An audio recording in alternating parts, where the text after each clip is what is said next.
Vamos a ver el primero, porque nos dice mucho. Ustedes escucharán con cierta regularidad a los partidos más populistas decirnos que es que ellos están contra las grandes empresas, pero a favor de las pequeñas. Y esa disyuntiva entre grandes y pequeñas empresas es una idiotez, con todos mis respetos. Es una idiotez porque criticar a una empresa por su tamaño no tiene ningún sentido, pero lo más importante es criticar el éxito, porque las empresas más grandes son más eficientes, normalmente más productivas y desde luego sostienen su actividad mejor en los periodos de crisis. Aquí en este gráfico se muestra cómo las empresas más pequeñas son las que están sufriendo más el impacto de la crisis bancaria en Estados Unidos. Podéis ver, por ejemplo, cómo son esas empresas más pequeñas, que son las que aparecen aquí, como las que nos muestran que, primero, las empresas grandes no solamente no han sufrido esa crisis bancaria, sino que además están significativamente por encima. Y sin embargo, las pequeñas están muy por debajo. ¿Por qué? Porque son las que más dependen del crédito, son las que más dependen del ciclo económico. Y no podemos olvidar una cosa importante. En Estados Unidos, aproximadamente el 20% de la economía se financia vía el canal bancario. En la Unión Europea es el 80%. Es decir, que este problema que comentábamos, las empresas más pequeñas sufriendo más la crisis bancaria, en la Unión Europea se multiplica. Porque claro, si en Estados Unidos la inmensa mayoría de la economía se está financiando fuera del canal bancario, es decir, que pueden acceder a crédito privado, a préstamos privados, a emisiones de bonos fuera del canal bancario, etcétera. ¿Qué es lo que ocurre? Que hay menos riesgo de que haya un colapso de crédito y con ello una crisis financiera. Bien, en Europa es mucho mayor. Y todos los esfuerzos que ha llevado a cabo el Banco Central Europeo por desbancarizar la economía europea han sido prácticamente inútiles, ¿no? Porque en realidad volvemos a un factor clave, que es el del tamaño empresarial. La inmensa mayoría de las empresas no es que sean pequeñas y medianas empresas. En el caso de la economía española, la inmensa mayoría de las empresas son microempresas y por lo tanto el canal bancario es su única opción.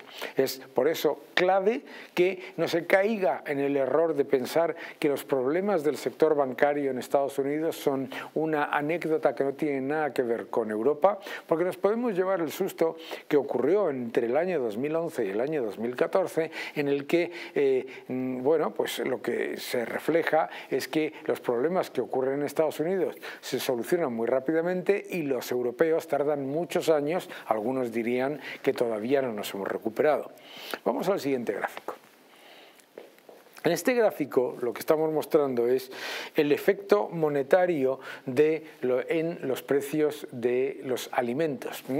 Este es el índice de precios de alimentos de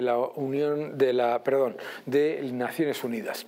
En este índice de precios lo que hemos visto ha sido que desde el año 2008 ha habido una serie de subidas muy fuertes del precio de los alimentos. Pero fijaos un momento, qué curioso. Mirad la gran subida cuando se genera con la primera expansión masiva monetaria, la segunda subida también con una fuerte expansión monetaria y la mayor de todas, precisamente en ese experimento absolutamente aberrante que hemos vivido entre el año 2020 y 2021, en el que se creó más cantidad de dinero por parte de los bancos centrales que en todo el periodo previo del que estamos hablando. Una auténtica locura. Claro, en realidad, ¿qué es lo que pasa? No están subiendo los precios de los alimentos. Lo que está pasando es que está perdiendo poder adquisitivo la moneda. Y, ¡oh sorpresa!, empiezan a bajar los precios de los alimentos en los mercados internacionales cuando empieza la normalización monetaria. Por eso, cada vez que ustedes escuchen que el Banco Central tiene que imprimir dinero, que el Banco Central lo que tiene que hacer es aumentar su balance, que tiene que bajar los tipos, cuando te dicen que la maravillosa política monetaria lo soluciona todo, que sepa que usted lo paga en alimentos muchísimo más caros, pero sobre todo lo pagan en alimentos todavía más caros los países emergentes, y eso es un factor también de empobrecimiento. Por lo tanto, mucho cuidado con lo que deseamos a veces. Vamos al siguiente gráfico. Este siguiente gráfico nos muestra algo que me parece bastante preocupante, ¿no? Me parece preocupante que el mercado esté asumiendo en la bolsa cómo va a haber una subida en bolsa de la valoración de las empresas petroleras, cuando lo que ha habido ha sido una bajada muy fuerte del precio del petróleo. ¿Qué es lo que nos está diciendo este gráfico? Nos está diciendo que la correlación entre las empresas petroleras y las empresas energéticas que la gente ha comprado con mucha voracidad en el año 2022 están extremadamente correlacionadas con el precio del petróleo. Normal, eso lo entendemos todos. Pero ¿qué es lo que pasa? Que es que en los últimos meses los ciudadanos y los inversores han estado todavía con una posición muy sobreponderada en empresas petroleras, a pesar del aumento de la volatilidad y de la enorme correlación con el precio de las materias primas, cuando el precio de las materias primas ha caído. Es decir, los primeros 3 meses el precio de las materias primas energéticas, el petróleo, el gas natural, ojo, también la gasolina, etcétera, han caído y han caído masivamente, pero es que ya venían cayendo desde el año 2022 con las subidas de tipos.